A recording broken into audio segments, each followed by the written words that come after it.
I've always wanted to make a draw my life, but I wanted to hit a milestone before I release my entire life on the internet, and today we hit 100,000 subs on YouTube.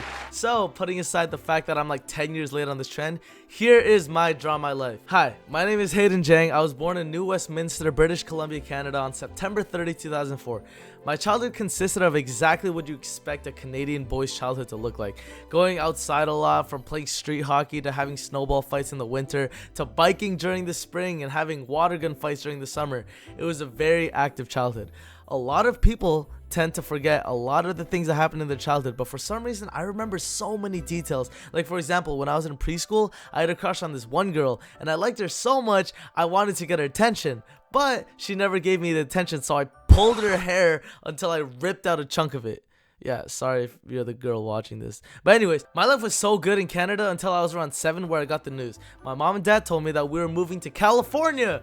When I got the news, I was devastated. This would mean that I would lose all my friends that I made. But sadly, with hard goodbyes, we took a one-way flight to California. There's 2 reasons why we moved. One reason being my dad opened up a pet store business in LA. The second reason is that my parents knew that California had a great education system, and they wanted both my brother and I to take our education very seriously to go to a good college. Very typical Asian immigrant parents. And yeah, did you catch that detail I said earlier? I do have a brother. He's 2 years older than me, and we were pretty much best friends growing up, but we'll get into more of that later. When we moved to California, it was such a sudden change, but I wanted to keep an open mind. But unfortunately, I dealt with something that a lot of you guys could relate to.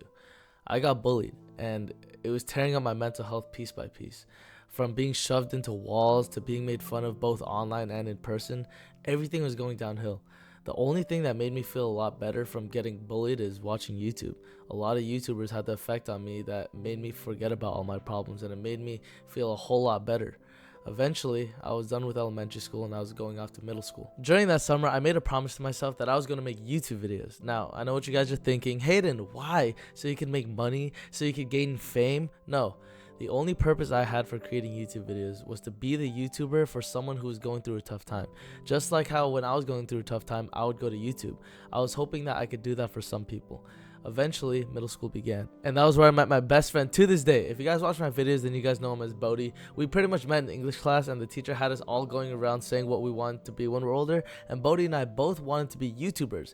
Eventually, we showed each other our YouTube channels on the school Chromebooks, and we had like less than 100 subscribers, but we were both hyped to see that we weren't alone on this dream of wanting to become a YouTuber. We would schedule hangouts specifically to film YouTube videos together, and in case you were wondering, yes, you could still watch them because we never deleted them. Slowly, people from our school started finding out about these YouTube videos and of course made fun of us for it. Being like 13 years old with the dream of being a YouTuber, I never thought that it would make me feel this horrible. I was having unaliving thoughts basically as a kid because of the way that people would constantly make me feel for just posting videos online. And unfortunately, it worked. Due to the amount of bullying that I dealt with, I eventually stopped posting YouTube videos after being consistent for a year of posting a new video every week. The bullying stopped, but I was more unhappy that I quit my dreams than when I was getting bullied. Oh, and remember when I mentioned that I had an older brother who was pretty much my best friend earlier? Yeah, we got into like a huge fight at the end of middle school that pretty much ruined our friendship. High school came around, and this was when I joined wrestling. This wasn't just any sport. Little did I know that this sport would put me through the most amount of mental battles that I would ever face.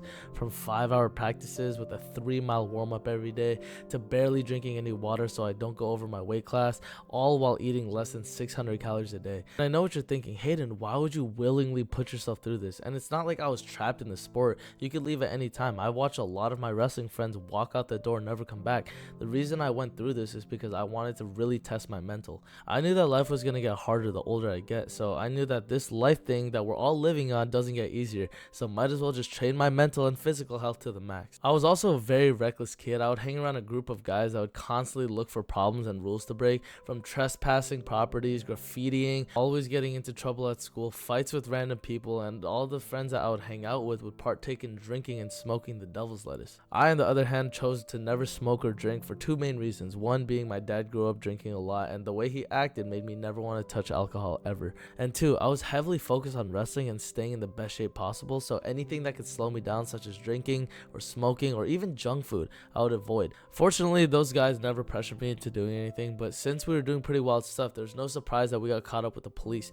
We were just teenagers doing reckless teenager activities. End of my sophomore year, that's when COVID hit, and I was pretty bummed because I was so focused on wrestling that I knew that if I kept pushing my senior senior year, I could break all the records at my school for wrestling.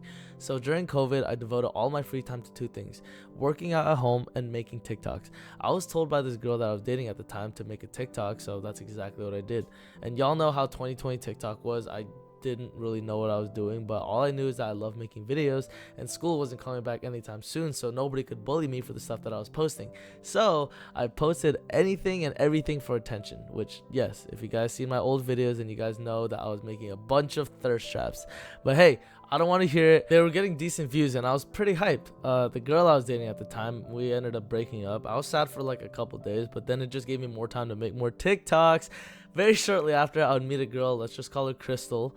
And she was pretty much my first love. She was my everything at the time. Junior year came around, and during COVID, everything was online. Fortunately, Crystal and I were able to see each other pretty often. She knew about my situation with my brother and I not being on good terms, but she helped me build up the courage to eventually go talk to him and make things right after like 3 years of not talking.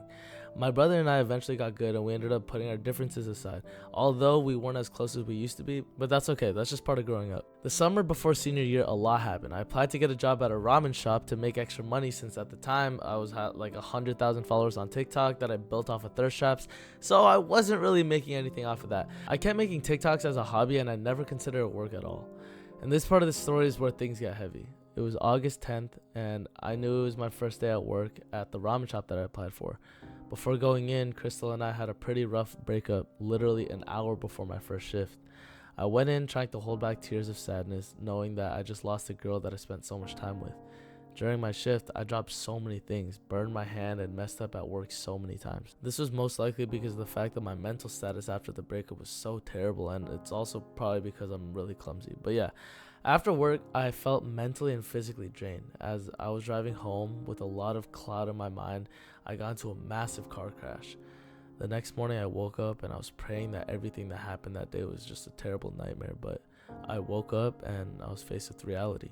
I was at the lowest point in my life. School is ready to start up for my senior year, finally going back to in-person school, and this usually would have me excited, but after my crash, I pretty much isolated myself from everybody. The friend group that I used to have, I walked away from. I spent most of my senior year just wrestling, sometimes sitting alone in the theater room during lunch and making TikToks. In wrestling, I did exactly what I planned. With the amount of hard work and dedication I had in this sport, I ended up going to Masters, which is the furthest anyone in my school has ever gone in the past 20 years. TikTok started blooming for me, and I grew from 300,000 to about 1 million in just a couple months. And no, I didn't grow off of making thirst traps. I went back to my roots. As a kid, the one thing that I always wanted was to be the person to make other people laugh and forget about their problems. So I switched up my content to making comedy videos and hoped that someone out there watching could use those videos to help them escape from all the problems that they were facing.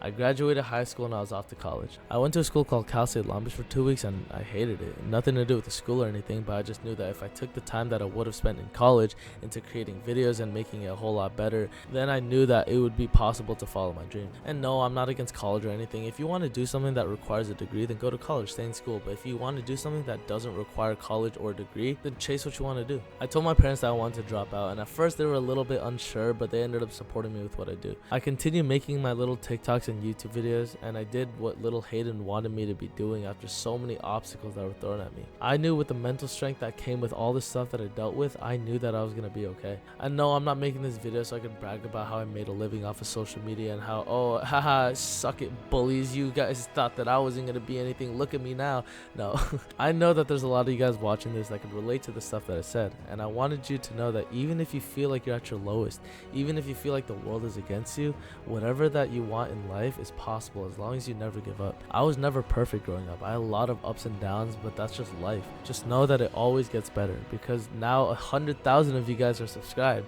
You guys are changing my life, and I can't thank you guys enough for that. My name is Hayden Jang, and this is my Draw My Life. Subscribe.